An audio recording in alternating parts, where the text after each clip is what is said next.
Hello, everyone. It's Martha Novak. I'm here with Real Talk with Martha Novak.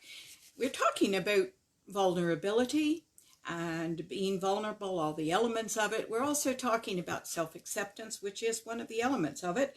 And because this is, and I don't know when you all are going to be listening to the show, because not only do we have listeners right now at 10 o'clock on Sunday mornings, Eastern Standard Time at this time of year, but we have them all over the world and people listen at any time. These shows are always, by the way, archived on Blog Talk Radio, on Facebook Live, and oh, good morning, Lisa. I love you too, darling.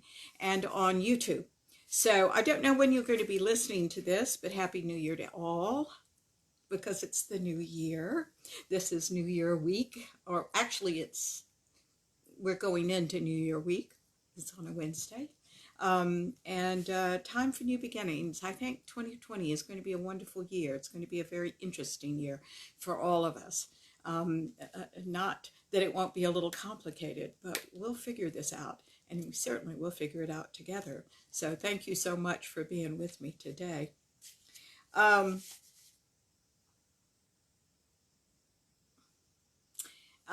To that end, this show today is kind of wrapping up some of the things we've talked about being vulnerable, all those elements. But it's also about how to have a really good 2020. And I think you will. People that are opening in consciousness are more flexible. They are more, and I don't mean this in any negative way. Hello, Kat. Oh, good morning to you too, darling. I'm so glad to be among my friends. Even friends I don't know, by the way, on these shows. This is a year of opportunities. They are opening on us, but not in traditional ways. That's what Spirit wants you to know.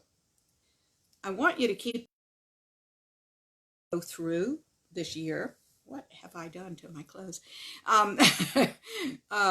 As you go through this year, because these are openings, but not in traditional ways. And the word I was going to use is we want you all to be adaptable enough to be a bit opportunist. We want you to see the advantages, not at the expense of yourself or other people or your lives. But this is the time for that kind of awareness and creativity, and it's more acute than it's ever been. So this is a great opportunity for everybody as we go into the new year. I'd like to do a quick prayer, and then we're going to begin with a few thoughts, and then we're going to go into the main body of our talk. And if I were giving a name to talk about today, it's how to have a happy life. Not just a happy new year, but a happy life. We're going to be summing up a lot of these elements. Keep in mind that the reason that I started this series several weeks ago on vulnerability and talking about all the elements, we've talked about a lot of them, haven't we? We've talked about self-blame and forgiveness, and we've talked about self-acceptance and self-compassion, and we're talking about all sorts of elements. And we're going to kind of sum them up today. And the reason that I've started where I did to get here is that these are all parts of putting a whole together. You know, I have a challenge here, and the challenge is always to take very, very complex subjects. I mean, if you've listened to these shows, you know that it's right. All ascended truth confirms itself. Everything weaves and everything else. So it's not like I can talk about one subject and it just be about that without touching on many, many other subjects as well. And of course, I'm probably leaving out some in a radio show, but we can only do what we can do. All right, kids, let's do a prayer. We're going to launch into a few ideas, and then we'll go into our show today. This is a live show, so if you all want to talk to me and call in, we're at 347-850-1647. That is 347-850-1647. If you have anything to talk about today, this subject or something else, by all means, you're welcome to call in.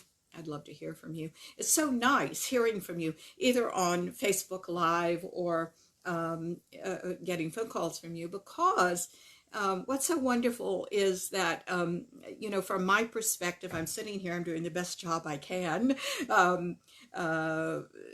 doing a radio show for you, trying to talk with you very intimately about subjects that God knows are deep and intimate and all about us as human beings and our individual lives. And it's so nice to hear back to me. Otherwise, you feel like you're kind of talking in a vacuum. And of course, I can't believe that. So it's very nice to hear from you at all, completely. Makes me feel very, very happy. All right. Let's do a prayer. Dear God, who is all there is, you who are all we are and all everything is in this world, we thank you so much as we now go into this information and open to what you would have us do this year. We ask with our whole hearts that we are more aware. We open our awareness. We bring up our courage. We open to possibilities. We can always say no to them, but we say yes to the possibility and yes or no to the actual thing we want or don't want. But keep us open individuals, dear God, in ourselves, that we may experience a wonderful awakening in you in whatever way we choose. We ask now that we are at complete peace with the system of you, this glorious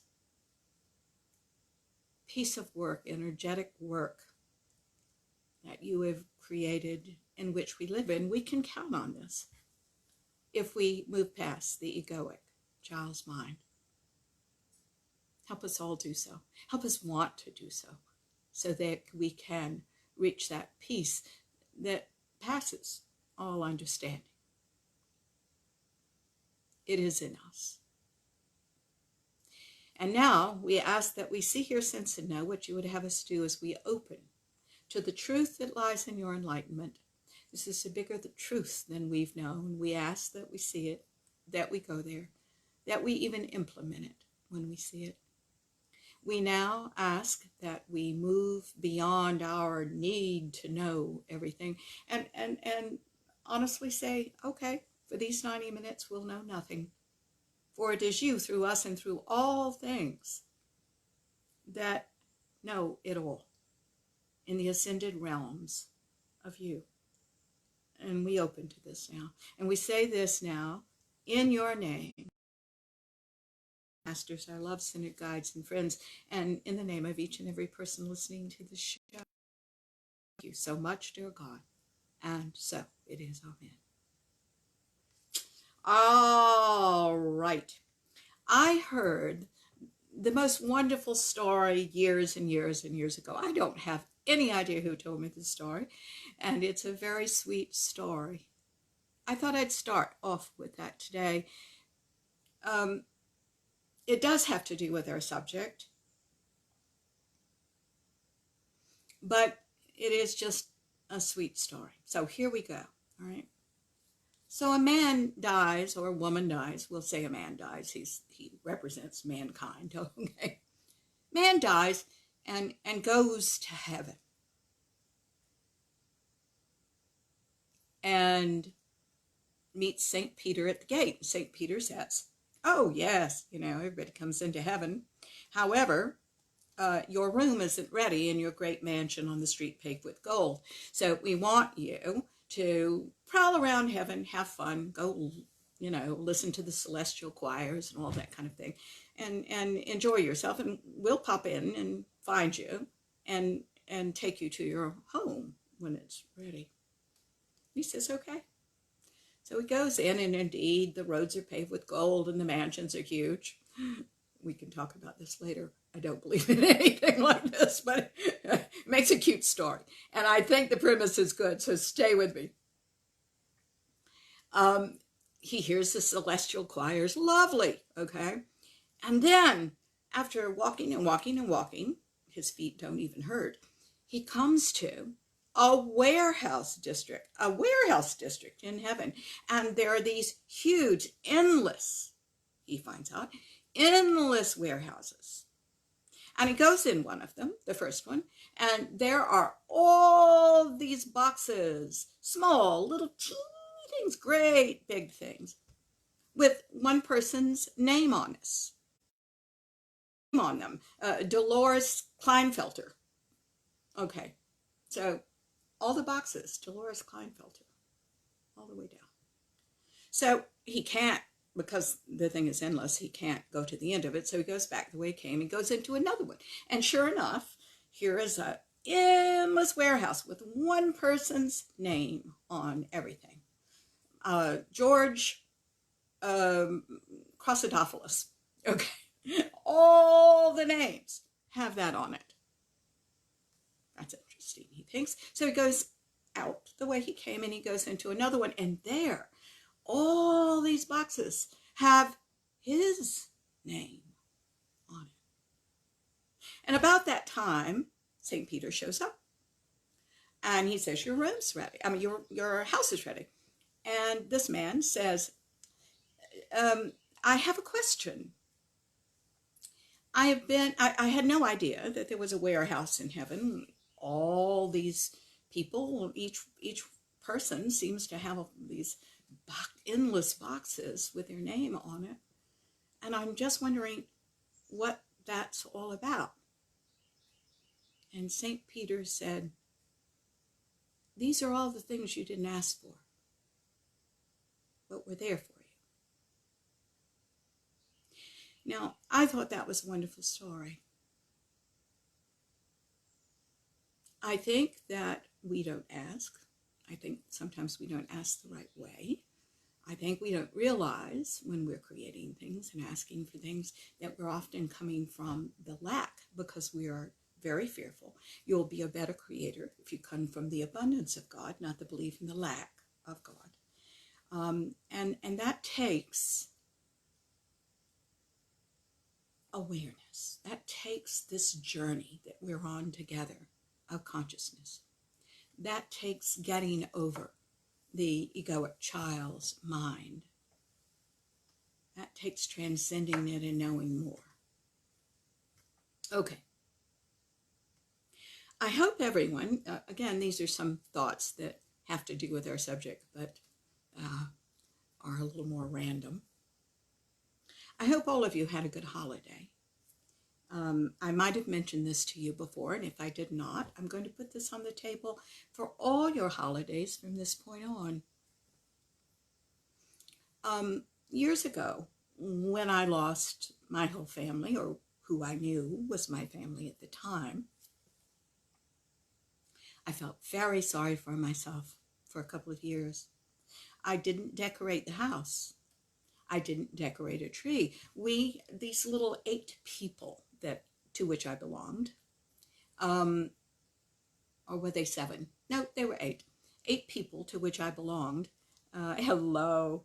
Oh, thank you. Love you tons too, Karen. I'm so glad that you wrote in. I love you very much, and I hope you're going to have a lovely new year. Anyway, what I was about to say about the holiday was that I was just miserable. Of course, I felt very sorry for myself, my family, these 8 people, and I had been of which I was a part, were steeped in tradition. You know, everybody had a tradition. I came from a real wacky family, and my uncle insisted, he always did the Christmas dinner, insisted, for example, on singing the doxology, praise God from whom all blessings flow, right? And then immediately oath, and we had to salute, of course, and then go da da da da da da da da da da da da da da, hi, and that was how we began every Christmas dinner of my life, if that doesn't tell you the kind of eccentric family I came from. Okay, tons of fun, all gone. All gone at one point. So, I had a friend who is gay. I haven't seen my friend in a while, but he is gay. And he had a very loving partner, but his partner had aging parents, and he wanted to go to his aging parents on Christmas. And my friend was beginning to be left alone on Christmas Day. And so I said, darling, come over. We'll cook a Christmas dinner together. We'll be our little orphans in a storm together, right? And he said, I wouldn't dare. I was shocked. He wouldn't dare. What is he talking about? He said, I'll go to the spa with you the next day. But he said, Christmas Day. And by the way, if you don't happen to be a Christian, use any holiday, right? He said, Christmas Day is just my very favorite thing. I cook for myself. I've bought my present, a little tiny presents for myself all year long. I never remember what they are. I've wrapped them up. They're all under the tree for me. There's something under the tree for me to learn, a game, a camera, whatever. There's always something for me to work on that I'm very enthusiastic about working on. I put on Christmas music. I just have a ball. I couldn't believe it. I had never thought of making my day mine, claiming it for me. I think that's enormously important for us to do for ourselves. I got real tickled. Even my husband has gotten into it today. I mean, on Christmas Day, what he did, there was a present under the tree, and it said, to Michael, from Michael with love. It was a pair of socks he wanted with bears on them. I thought that was hilarious because we have never really talked about that, you know. But he wanted those socks, so indeed he got them. It isn't what happened or did not happen this holiday, ladies and gentlemen. It's what happens from now on. So I want you to remember the story if your holidays did not work out the way it did, and make them wonderful for you next time. It has to do with what you do for you and others, by the way. But we learn on our spiritual journey to do things for ourselves. The ego child's mind waits around for someone to recognize us and find us adorable and find us, worthy of love or a present or no. It is about you caring for you. And we should do it every day. But certainly the holidays tend to emphasize what we do or what we don't do for ourselves more. So I hope that you will accept this gift from me, that please make all your moments wonderful, but certainly your holidays, and go about doing for yourself, please. Very important. You know what? We have to remember that God loves us through us. Yes, through other people. But other people don't live with us all the time. And they are not inside of us and in our hearts and minds. The one that is you. So God loves you through you. Do for you. Find out what matter to you. It's the base of a lot of things that we're talking about here. Hello, Dorothy. Oh, yeah. This holiday was tough, but I'm so glad that we're having this talk right now, and I hope that you will take it to heart, because wow, does it make a difference in our lives. And it really does pretty much influence the whole year and how we start thinking of ourselves, So thank you so much for that. All right. So, by the way, I need to again say to you, our guest, oops, you are not connected. It says, please call in. All right, guys, I'm sorry, I've got to call in. Why? I don't know. We have slow speed here for those of you that are listening on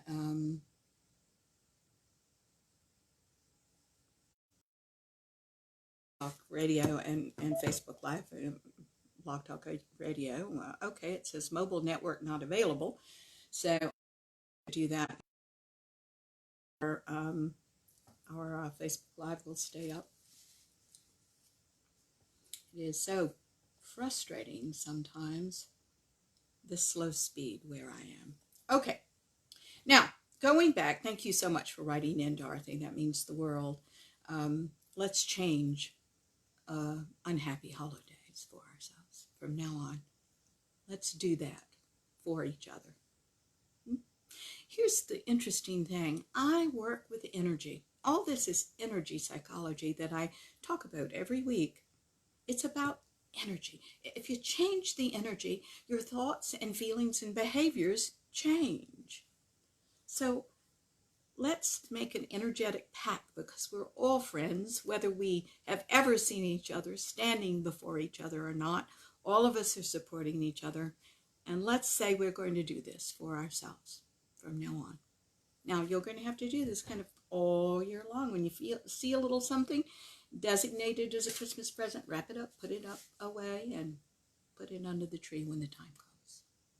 Okay? If you're like me, you will not remember one thing you bought. I'm always surprised. Oh, how delightful. Okay. I want to mention these things because all this is part, of course, being vulnerable. We are vulnerable, particularly on the holidays. We see what we have done and what we've not. We sometimes don't have the words for it, but we feel vulnerable. And I want you to know that vulnerability is not a bad thing. The ego child's mind, of course, as we have talked about for several weeks, runs away from it, avoids it, tries to not see it, kicks and screams about it, gets really mad sometimes. And all of these are defense mechanisms because we are vulnerable. Let's just be vulnerable. Let's accept it as part of our human condition. Let's learn how to work with it, because you know what comes out of this kind of thing?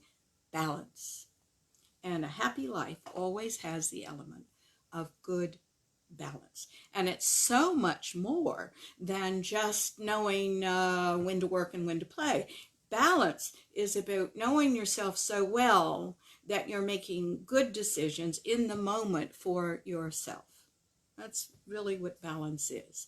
It's knowing how to treat yourself with kindness and with love, and hence treat other people with kindness and with that kind of attention and love.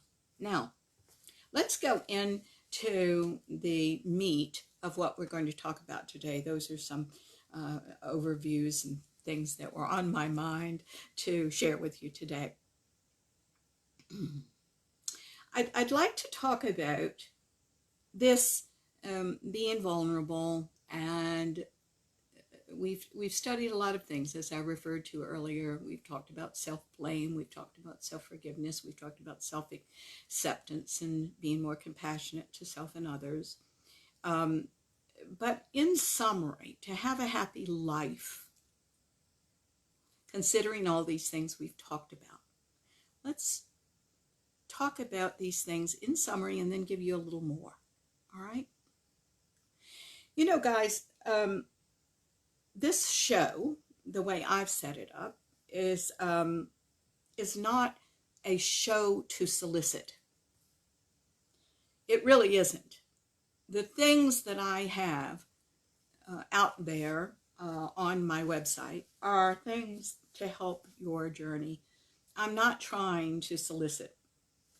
I am today, because I think that there isn't anyone in the world that cannot benefit from looking at themselves, doing deeper work, going into consciousness studies, And I'm going to talk a little bit throughout. I'm going to teach today, but I'm going to talk a little bit throughout about our program, because our program is the only one I really know about.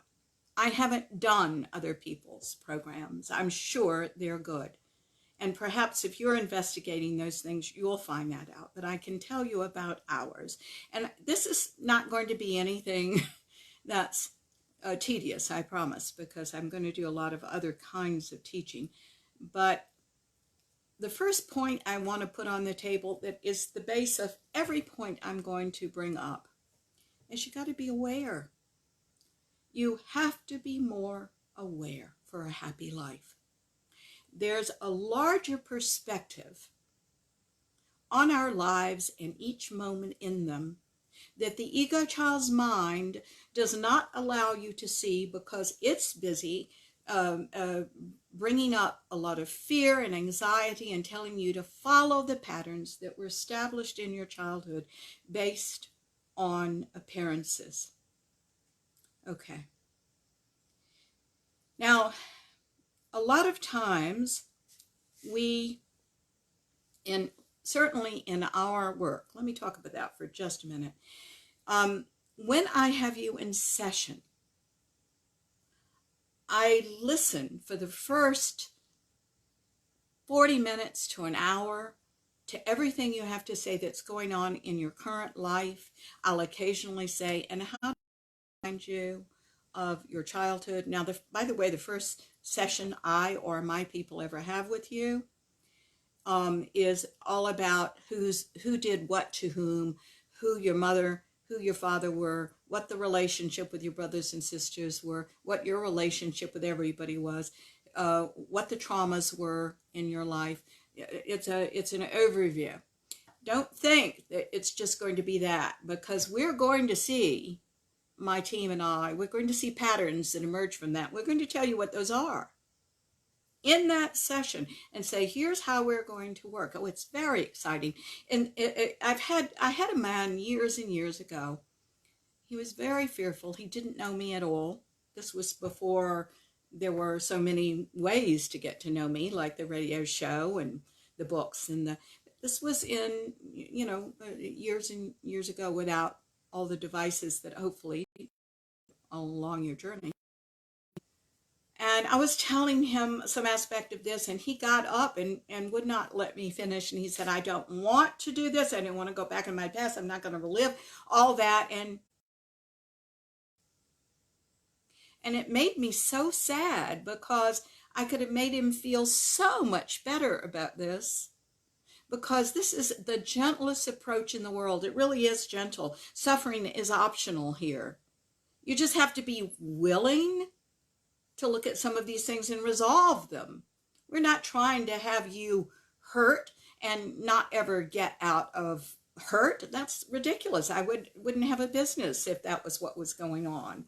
This is about your potential, and your potential as a human being and as a spiritual being in physical form, and your value to the world and your contribution has to lies outside the egoic child's experience and outside these patterns that you've created to keep yourself safe.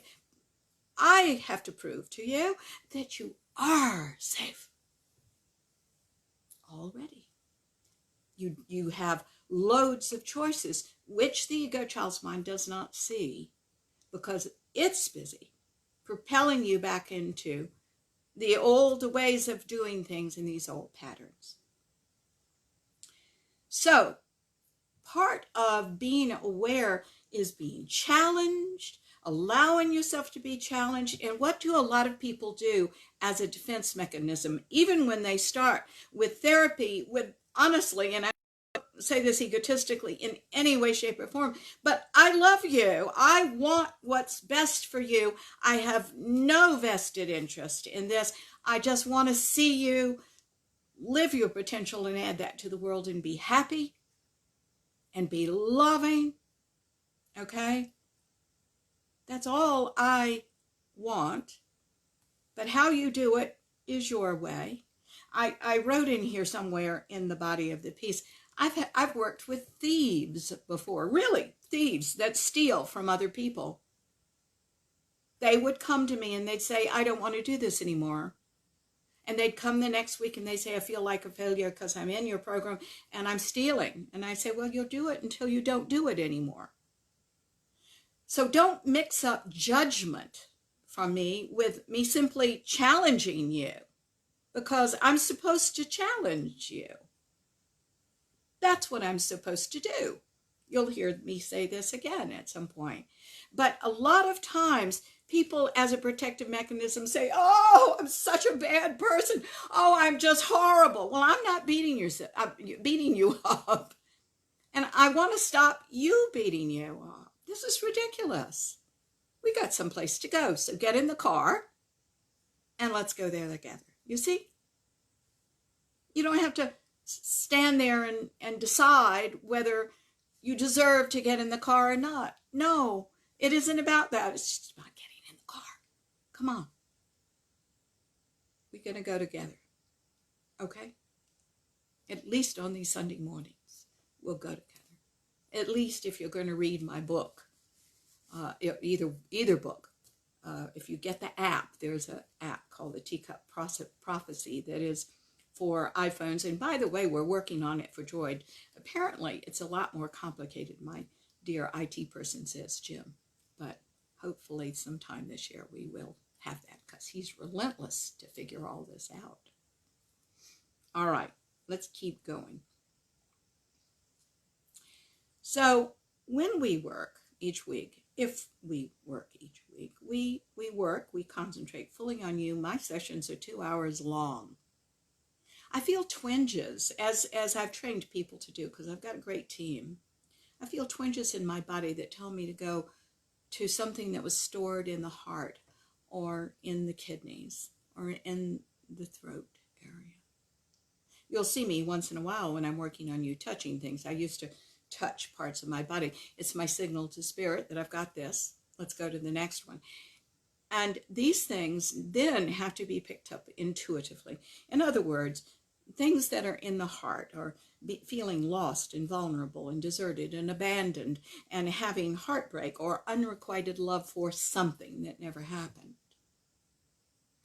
I have to pick up what that is. We don't leave it general. And each week we are following a gyre down into the ego and the ego child's mind, and we're releasing that. Now, here's what's interesting, and forgive me for mixing all these metaphors up, but here we go. Each week, I'm trying to hit your structure, your egoic structure, with a wrecking ball. That's a rather violent image, and it's not that violent, but I am trying to hit that. And we're trying to go follow the pattern and see what you're doing. And I tell you all of this if you want to know. And what happens when you leave me is those things, those a few logs and bricks and stones are actually taken away from you, but you're rebuilding the structure. Not with those things anymore, so the structure becomes a little bit weaker. And we keep doing that, and keep doing that, and keep doing that until there's nothing left but kind of a structure made of matchsticks. And we'll do that with that too. At that time, you are fully on board. Knock it down, you say. And one of these days, you'll have an incredible experience, which becomes, my life is perfect. I see it as a whole. All of a sudden, something opens in you and you say, I could die right now and it would all be perfect. And you don't die, by the way, which is the nice thing. You don't physically die, but you are left with the perfection of all of this and the ability to see the perfection of all of this no matter what is happening in your life. You're left with the ability to create very cleanly and very purely. You're left with an insight about people that gives you great compassion for yourself because you found it first in you, and then you can now have it for all others. Quite the experience. Anybody who has been through it amazing. You cannot rush it. All you can do is get on board. All you can do is get in the car.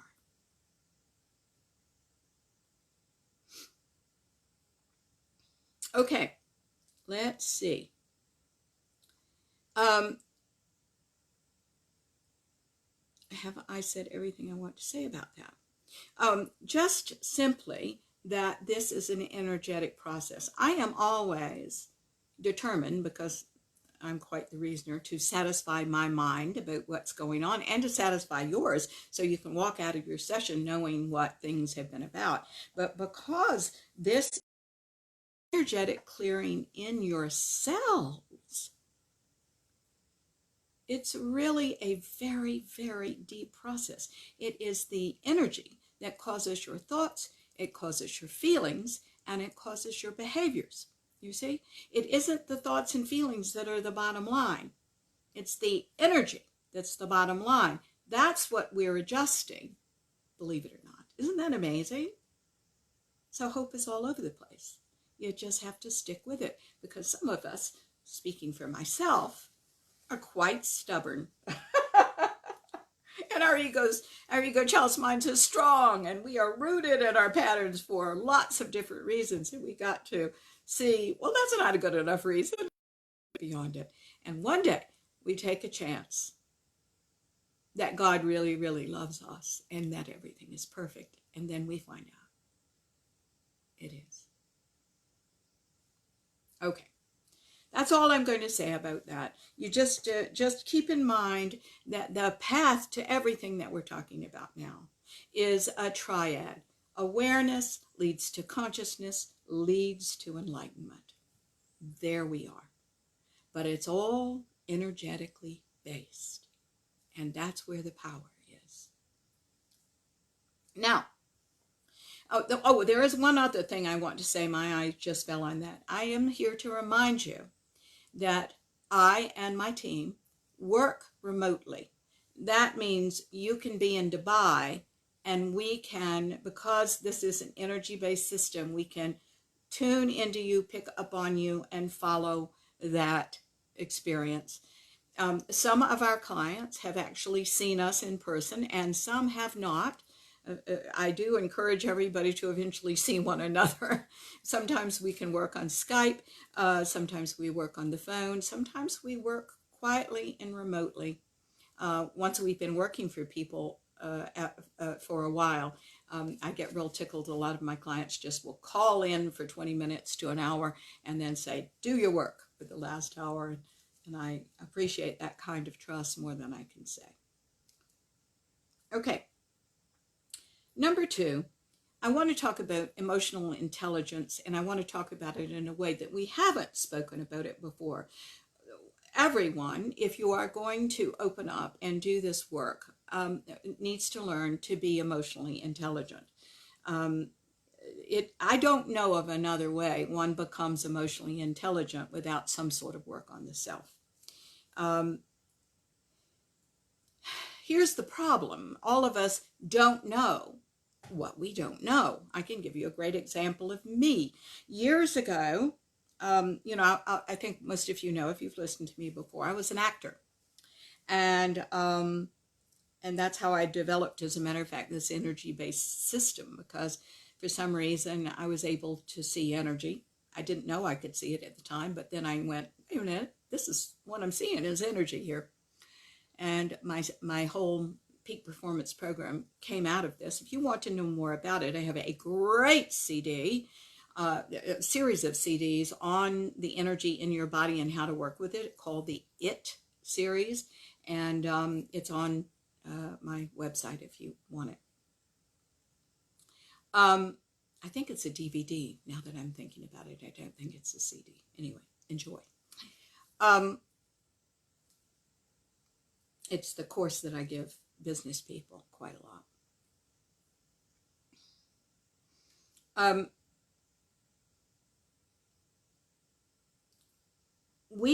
So I was in acting class. That's what I want to say to you.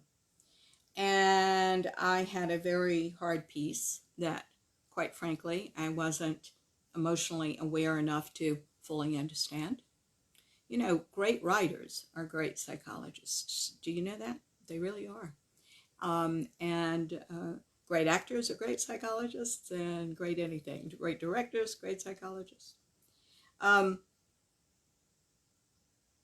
think even great painters are great psychologists. I think anybody can be a great psychologist and apply it to your work. You know, the CEO that's a marvelous leader, all that. Anyway, I was young. I was in this acting class, and I did a scene. I did it with everything I had, right? The fact is, I didn't have very much. So what happened was, when I finished the scene, my professor said, that wasn't real. It wasn't very good. It wasn't real. Now, that was all the note I got. I wasn't real. And it really frustrated me, because it was as real as it could be. What I didn't know was I was not acting from my authenticity. I was acting the way I wanted to look, the way I thought it should be, the way to please other people. I wasn't acting from truth. I wasn't from major truth, by the way. I was acting from truth. Here's the rub. There's a truth with a small t, and there's a truth with a big T. And I was acting from the small t. The truth I understood, which wasn't much. I wasn't emotionally intelligent enough to be real, to tell the truth. Now, what was marvelous about that experience is, while it hurt me terrifically and it frustrated the hell out of me, and I argued with the teacher because I didn't understand something deeper. I wanted her to say what I was supposed to find, by the way, that energy moves around based on the emotional moment we're experiencing. Right now, my energy is on you. Right now, it's over there. Okay, right now, it's in my gut, in my heart. And now it's on you again. If you want to know more about this, get that It series. It's fascinating. However, let's keep talking. The reason, now, Blog Talk Radio disappeared completely. All right, let's see if we can connect again. I'm sorry about having lost you, kids. Anyway, I did the best I could at the time. You're doing the best you can at the time, too. The fact is, what we have on the table right now is that we need to know more. I want to talk to you about the several components of emotional intelligence. I don't think I've ever told you, but this is from my perspective, not other people's perspectives. And a lot of times I like to talk about other people's perspectives here. I think they've done real well. But quite frankly, I'm very opinionated about this subject, so here are my ideas. Number one, the component of being emotionally intelligent is being aware that you are feeling something. Okay. Number two is being able to call that something by name. I'm looking over here because my computer seems to be trying to connect. Whether it does or not, anybody's guess. So you have to be able to call that emotion, whatever you're feeling, by name, in the moment. You see, when we're unaware, what happens? We just have all these things happen to us in a day. We feel them all. By the end of the day, it's all a big jumble. We can't call anything by name. It's gone. And you let 20 years go by, and you have a great big pile under the carpet because you've swept everything under there. And you can't call anything by name at all. That's not something that can't be worked with. But what we want to teach you as soon as possible is how to recognize you're feeling something in the moment and call it by name right then. Third component to emotional intelligence that I have here somewhere. Where is it? My 3. Oh, there it is. We take responsibility for feeling something, for the experience of this. Are you personalizing something that shouldn't be personalized? Why are you feeling this? Are you feeling this because it is appropriate or inappropriate? I mean, there's an inappropriate guilt, for example, and a very appropriate guilt. We do something, we have to go apologize, right? Or try. And if the person is long since dead and buried, we try to live a different life and assimilate that into how we treat people now. You see? There's a way to fix everything on the front end, the middle, or the back end, but we have to be aware of what we're doing. The next idea is that we need to see a need to resolve this situation. If you're avoiding doing this, you can't see it. We have to be willing to say, there's a problem here that I need to resolve.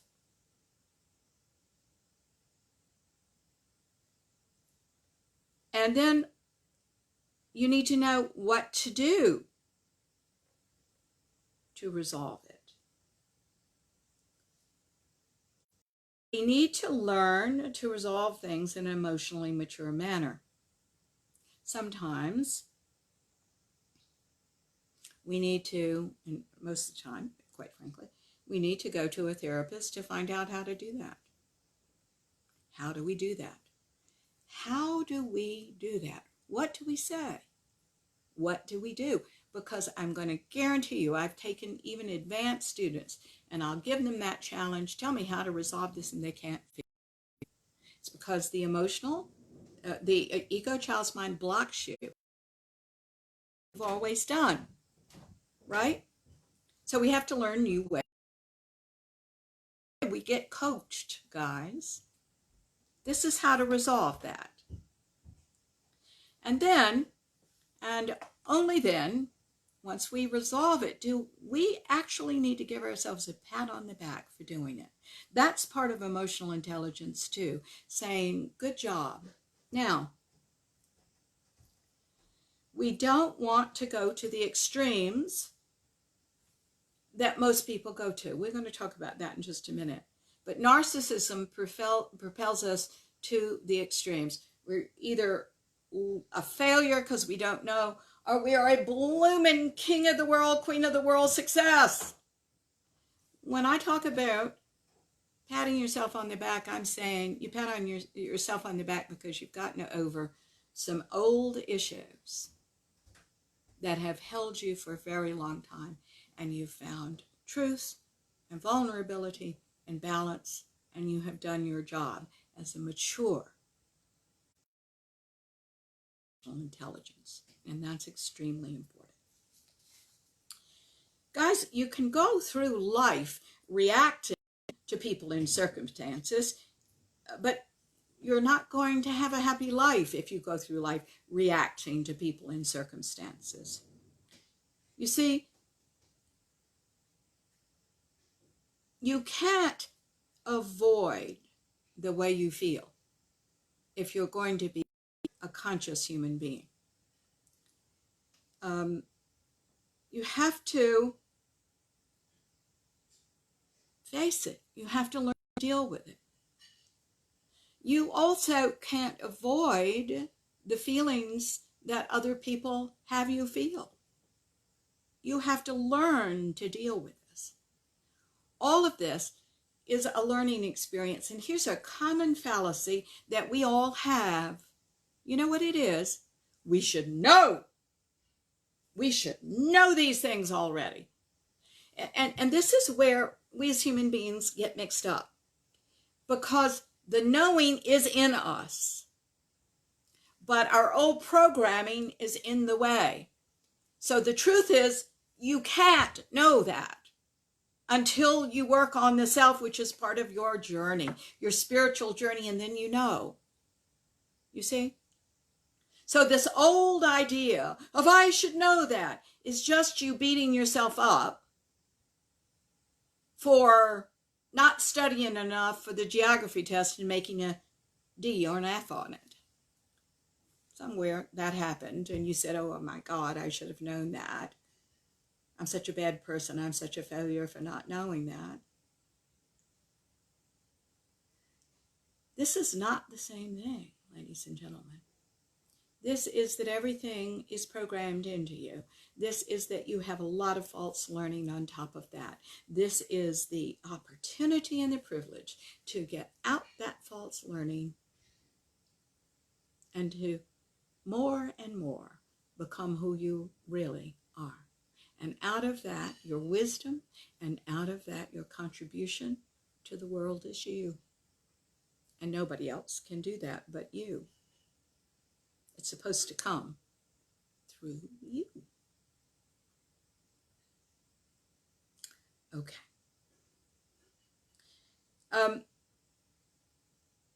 We must learn the emotionally mature way to work through problems. It's your growth. You're listening to a show like this because you say, I want to grow.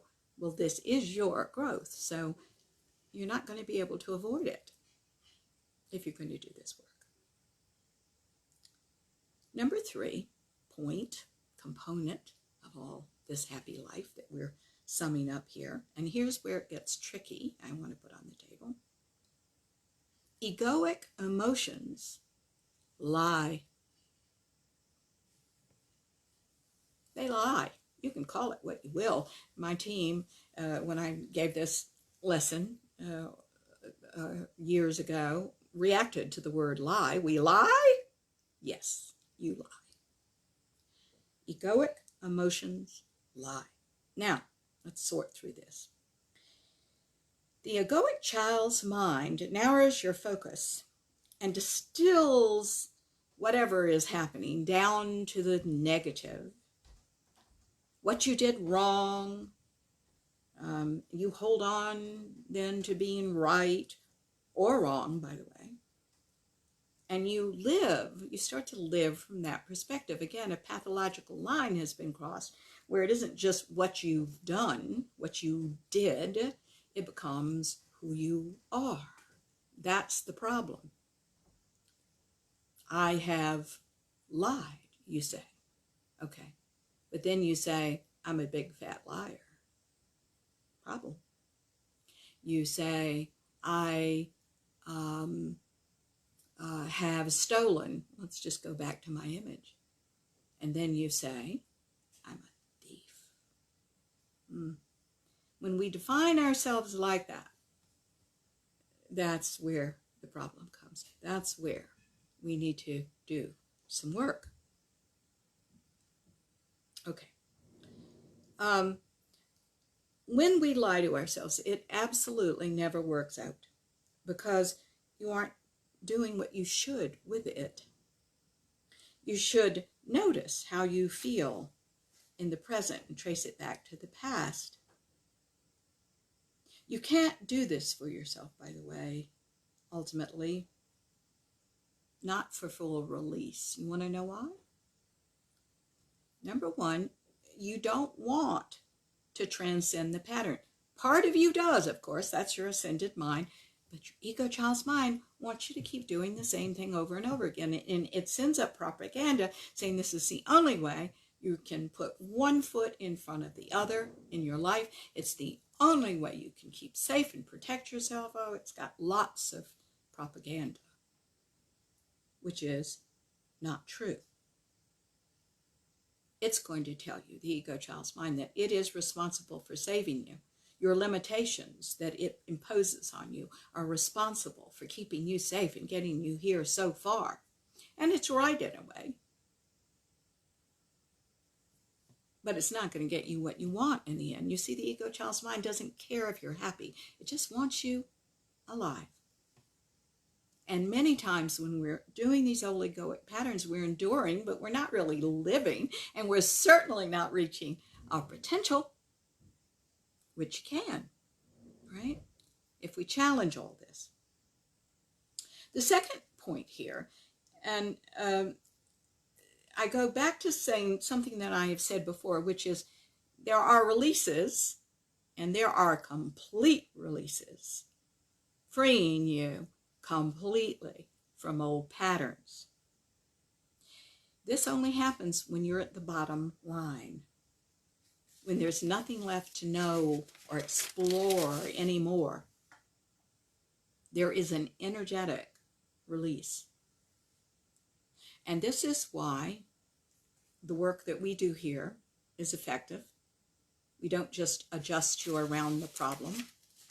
We try to give you a completely different way of living, because we're working with the energetic source, with what happened energetically. We're working with that. We never forget that it isn't about satisfying your brain. I love that, by the way. I like mine satisfied as well. But this is about the adjustment of energy. And when we get down to the core, and there's nothing more to know, why would you keep it? You not only know what you have done, and the pattern that you have repeated, and how you've tried to trick yourself in a million ways, because it becomes very, very important to see that. But all of a sudden, other options open in you, and you see why you did that, and you have great mercy on yourself, because you're doing everything for a reason. It's an old egoic reason. We don't need that anymore, and when you see you don't need it anymore, you'll do something else, and we'll show you those options that are more life-enhancing, more abundant, happier, more loving, and certainly more self-accepting. Okay. Now, I want to prove to you that you lie to yourself, because this is very related to me in the acting class. I was lying to myself then. I didn't know what the truth was, but I was lying to myself saying, I'm so real, right? Oh, forget it. I wasn't real.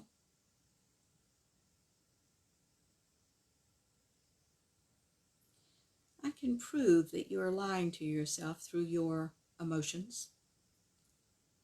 If I ask you to think of something terrible about yourself, whether it is something you have done or whether it is something you haven't done,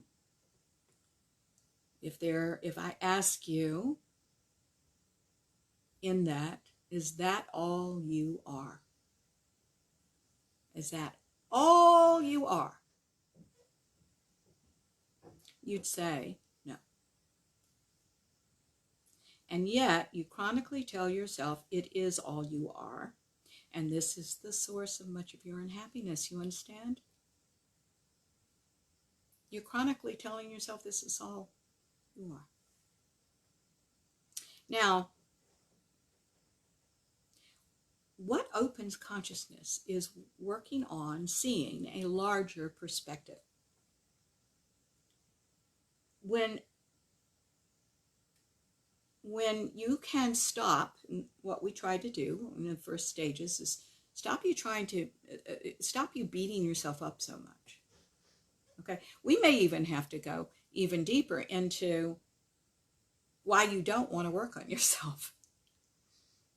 If wanting to work on yourself propels you in enough, we'll spot you immediately if you don't want to work on yourself. And if that is a real developed part of you, we'll work on that until you want to work on yourself. Then we need to start opening up this narrow perspective you have on yourself and others, the world, God, and give you a larger perspective. And that's a marvelous thing when that starts opening. But it's beyond the beating yourself up stage and the vilifying yourself and the persecuting and the punishing yourself. When the new and larger perspective opens, you find, and this is very exciting, that it's the new frontier. I don't know whether you know that you are explorers if you're listening to a show like this, but you are. Put on your coon skin caps and buckle yourself in, because this is the greatest exploration there is. It is the new frontier of consciousness. And people are learning more and more about it as we develop as a society, as a world society. If you're listening to a show like this and you've gotten this far in this show, I'm going to say you're going there. And I'm going to urge you to act on it this year. And you may read about it, you may listen to it, but I actually want you to see if you can't find somebody to work on this with you. Because it's time now, and I think the whole world is demanding this by its chaos. This is the age, if you will read in my book, The Life You Want, this is the age of individual consciousness. And everything matters. Everything you do, think, say, matters. Okay. Number 4. I want to talk about something that we have lectured on the last 2 weeks, and that's forgiveness, because the larger context and the larger perspective on your life and the events in it is instrumental in opening forgiveness. It's forgiveness of yourself and others, by the way. You're either going to forgive, or you're going to avoid and say you forgive, and all of this is part of being stuck. And this decision to stay stuck is not a choice, it's a reaction. And true choice only exists in higher energy. The ascended mind is where you have lots of options. When you are repeating patterns, you don't have any options but to repeat the patterns. And these are based on unforgiveness of yourself, avoidance, and non-acceptance of some aspect of yourself. So you don't have any choices that are calm and easy and out of your balance. You have reactions, and these reactions actually cause you to repeat the pattern of unforgiveness and avoidance and non-acceptance of some aspect of yourself. It's all a loop. So you absolutely must do an energetic interrupt, because this is a very destructive cycle, as you know. Listen, how do I know this? Because I did it. I'm just exactly like you, okay? Because I did it too. And you've got to do an energetic interrupt on a cycle like this.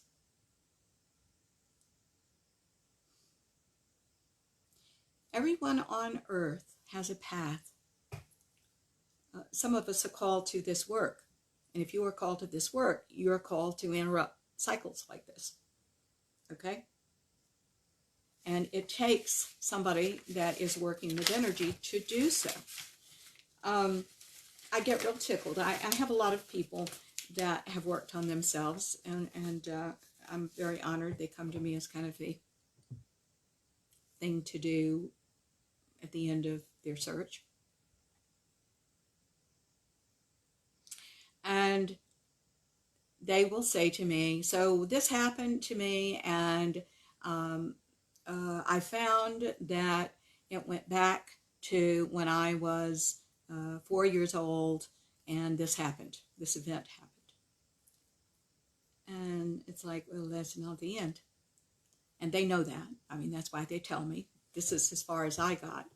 But again, you're not at the core. You're not at what really is going to release you until we talk about the energy. Now, where was that energy formed? It's often formed in utero. And this is energy that was formed, and it doesn't have any words. But it's something that's an anomaly, something you don't understand as this little being of love. You're a little being of love. Okay, so something happens that you're aware of in the womb, and it confuses you because it doesn't fit with the little being of love's understanding. And so you store it. It actually gets stored in the physical body. That's what we find. It gets stored somewhere in the physical body, maybe even several places in the body. And because you have this energetic expectation, things start coming in and you go, aha, and it's your perspective, it's your interpretation of that gives meaning to this energetic thing that happened that you didn't understand. And then you say, okay, I get it. Life is like this. And you start putting names to it. I'm always wrong, you say, for example. And that explains all of this, you think. The fact is, what you didn't understand because you didn't have the mature mind, the mind that thinks past itself and sees how things work, is it wasn't about you at all. It was about a father that overworked or was depressed or whatever. It was about a mother that was overly critical. It wasn't about you, but you interpreted it that it was all about you, and you became wrong for life. You see? We've got to go back to source. Sometimes it takes a while to go back to source. I'm not going to fool you. This is a process. It isn't the turning on of a light switch. I'm not going to fix that you are always wrong in one session. But I will help you fix it over a period of time, and we'll get it. The reason is that you will give up only what you think you need to give up now. This is very much like taking your clothes to Goodwill, okay? When I ask you to take your clothes to Goodwill, you will take everything in your closet that you don't want. Give it to Goodwill, all right? If I then say, now let's take the next set to Goodwill, you'll take the things that you kind of don't want. Easy. Easy breezy, right? The next set, let's take the next thing to Goodwill. And the little bag will be a little smaller. Okay. Just to satisfy me, right? And then we keep going until you are giving away things you think you want. Well, what is it that you want in our work? Well, it's a sweater that you wore when you were in 4th grade. It doesn't even fit anymore. What are you doing hanging on to this?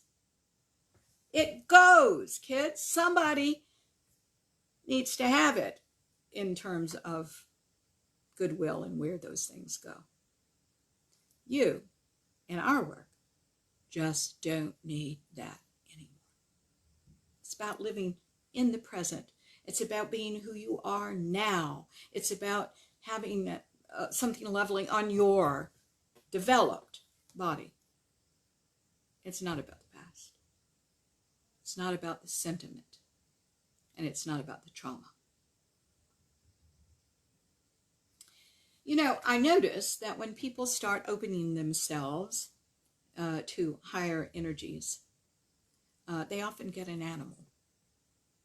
A little dog, a little cat. The next step is to then, if you're opening in consciousness, treat the animal better than you treat yourself. I've seen that over and over and over again, and I think a lot of people recognize that they do that. But I want to say, if we are going to assume that everything has a purpose here, including your animal, what do you think that animal is there to show you? At least one of the things it's there to show you. I think it is how to treat yourself that well, and that you're worth it, and it's time to do that now. I think animals oftentimes teach us how to love ourselves. I urge you to let them do that if you have an animal, okay?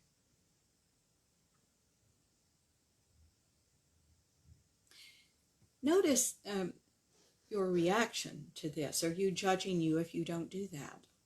If you don't care for yourself, if you don't learn, or if you don't want to learn, or if you haven't learned? Is the animal judging you? No, you're judging yourself, you see. The animal isn't judging you. The animal's just waiting patiently and keeps trying to show you. Well, guys, so do I. It's what the radio show's about. You're not going to have any judgment here. You do it until you don't do it anymore, and you do something else. It's just the way we all are as human beings. So if there's one thing I really wish for you this new year, it's that you stop judging yourself, that you stop tormenting yourself and vilifying yourself, and you don't go there anymore, and self-blaming. I mean, why would you do that? Just do something else. Just be more aware. Just say, well, in this moment, how can I take better care of myself? Maybe I should concentrate on that instead of beating myself. You see, one is junk bonds and the other is a pretty good investment. You get this, right?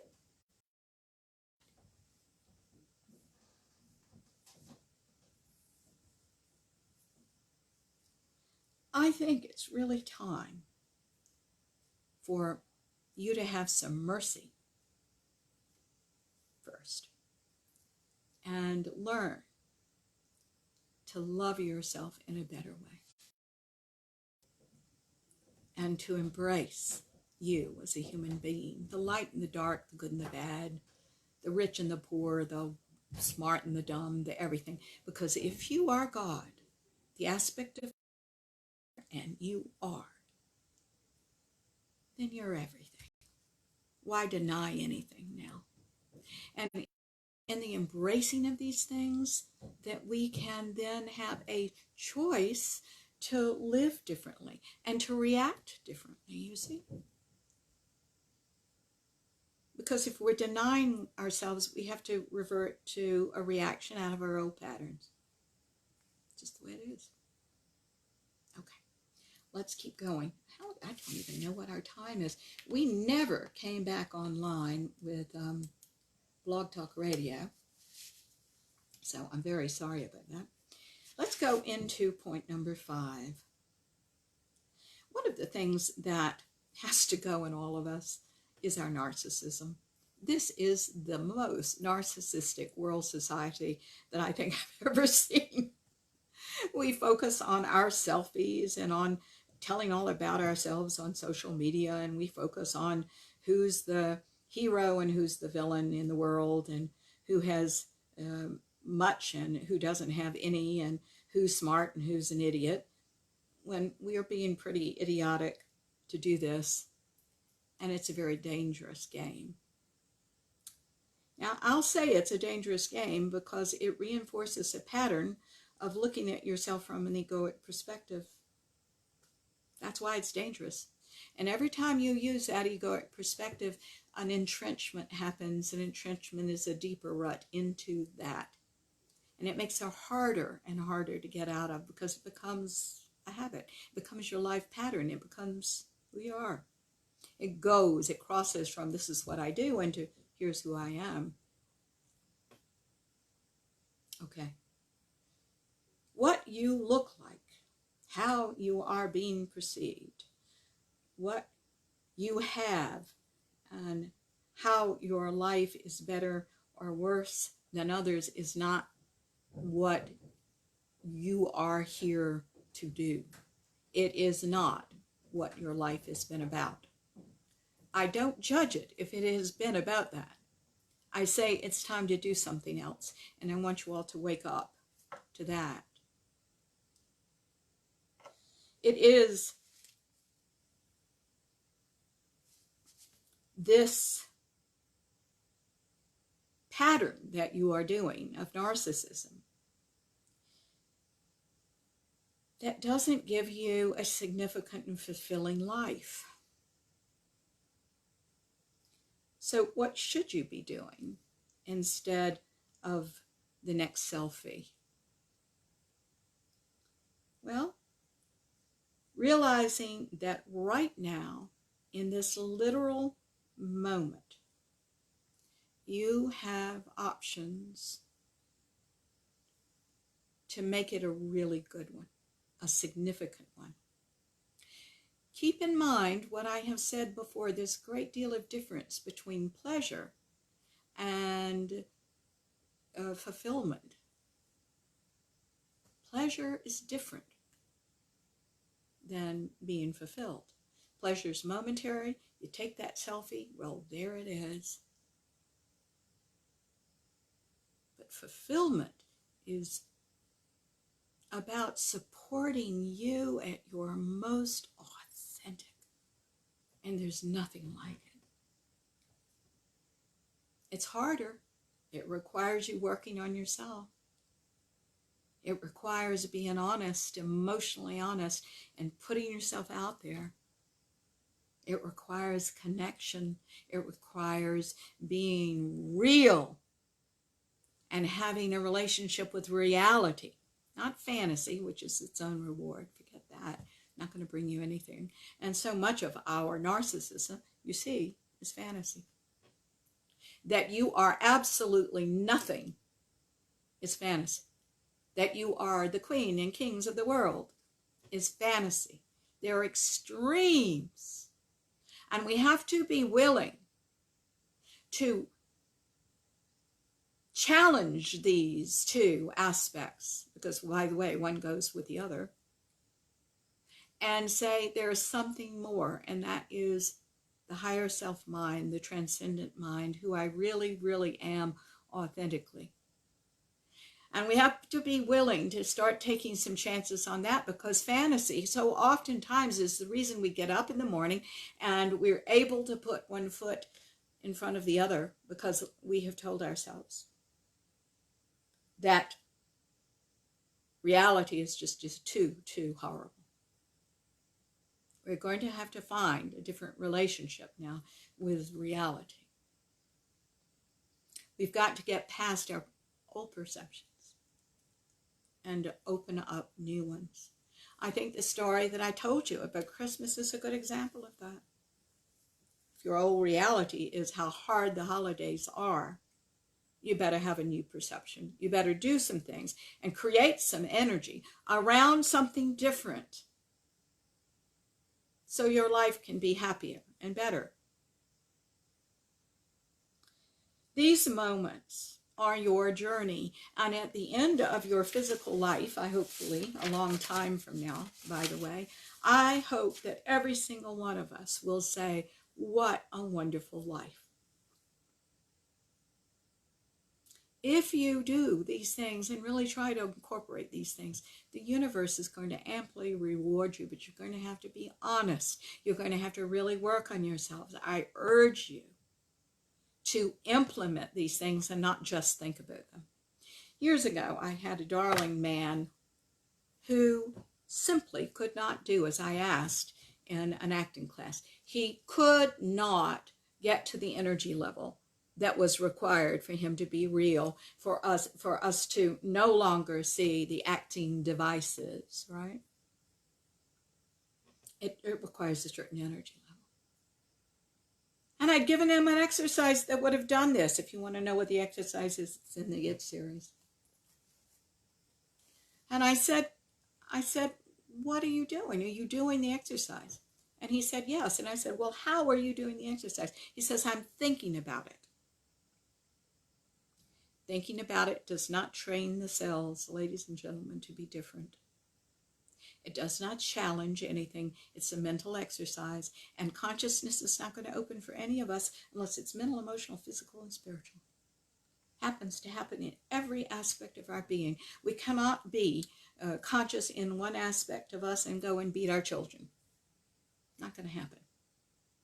It happens across the board in every aspect of us.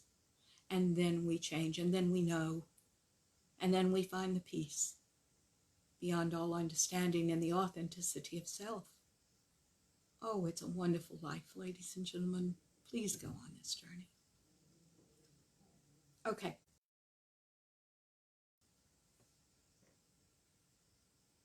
So this is your moment, literally. It's the privilege of learning something, giving something, sharing something. Your experience, loving something.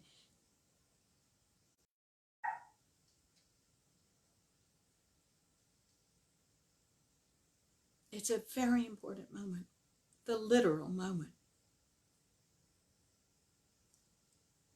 You're supposed to get wisdom out of this moment.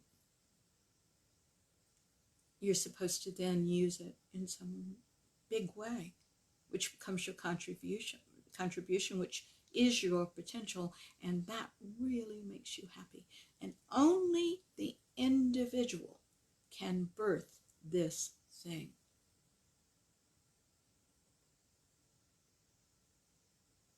It's right on the other side of being narcissistic. You're going to have to let that go. Now, guys, I'm not criticizing you for being a narcissist. Everybody is. I am. Everybody is. Challenge it. That's all.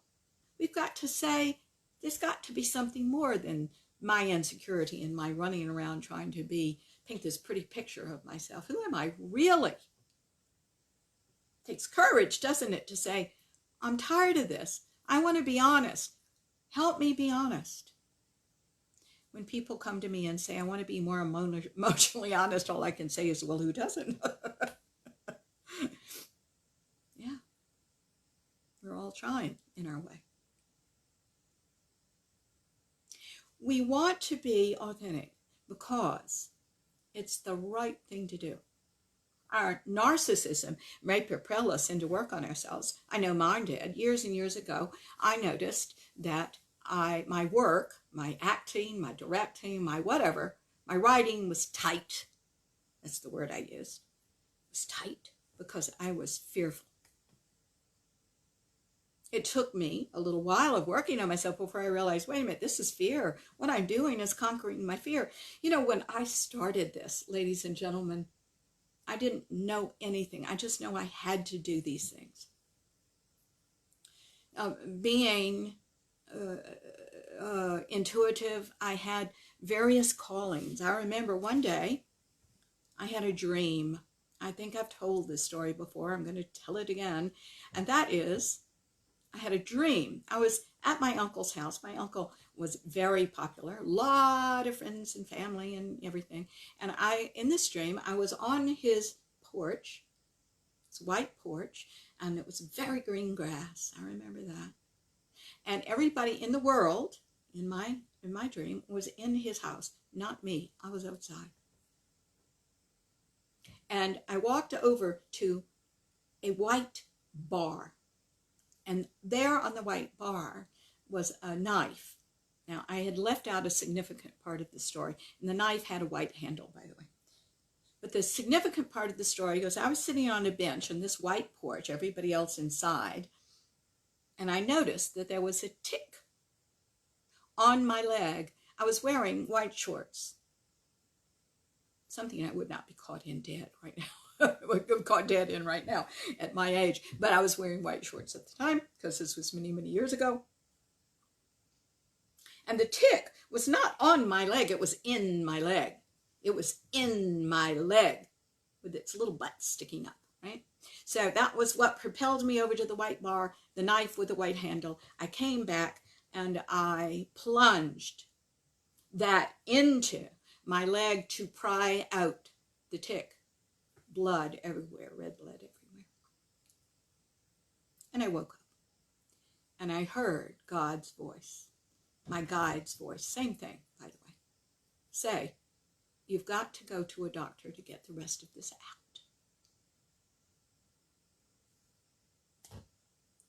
I knew exactly what that meant. And when I was very young, I think this was in my early 20s, I started going to people to seek help. In my journey, every single one of them stopped working, and they themselves would introduce me to the next person that was going to help me until there were no more people and I was supposed to help myself. If you've been called like this, I remember also I would hear when I was supposed to work with somebody, my whole cells would vibrate like a bell ringing. I ignored the first one. I ignored the second one. By the time I heard that name again and it vibrated, I knew I had to go until there was nobody to go to anymore but God in me. And that's when the method started being born, and this whole thing started being created in me. That's your journey too. You are being called in some way. It won't be like mine, because this is about individual consciousness. It is about working on ourselves so that we can live and thrive and give something to this soul world of ours. Now, believe it or not, I have 3 minutes left and there's more to say. So with your permission, I'm going to stop right here. And I'm going to say we're going to be back next week, next Sunday at 10 o'clock in the morning Eastern Standard Time. Ladies and gentlemen, I want you to understand that I am a big advocate for you and for your potential and for you to add everything you are supposed to be here for to this world.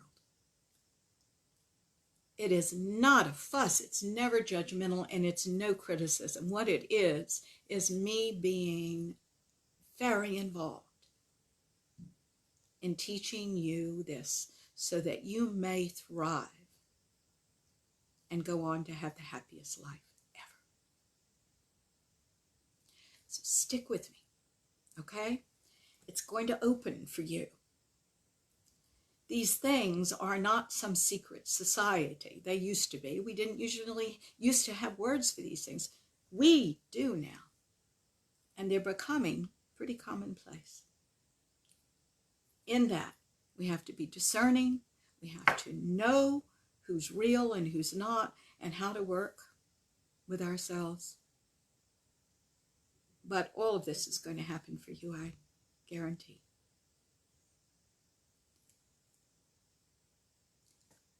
Oh, Kat, thank you. Thank you so much. Kat is a dear friend, and she said it was an amazing show. Thank you, my darling. We will continue the show next week because there's a lot more to say about this. But all of you, guys, know this is all doable. It's amazing. And you've got a opportunity to start anew and fresh with new perspective in 2020. And this I wish for all of us. I love you very much. And dear God, we ask into whatever part of this they can use, that we may live and thrive and contribute to the world with our lives and our wisdom in a larger way. Open our lovingness, dear God, on a whole different level of our beings, that we may be the channels for the ascended God, because we are the aspect of God known as us. We're here to contribute something very unique. We may know what it is, or not know what it is, but do not let us fool ourselves by saying it's not there because we don't know what it is. Motivate us. Inspire us to keep going. Bring up the courage in us today. And for this, we are so privileged and grateful. And so it is.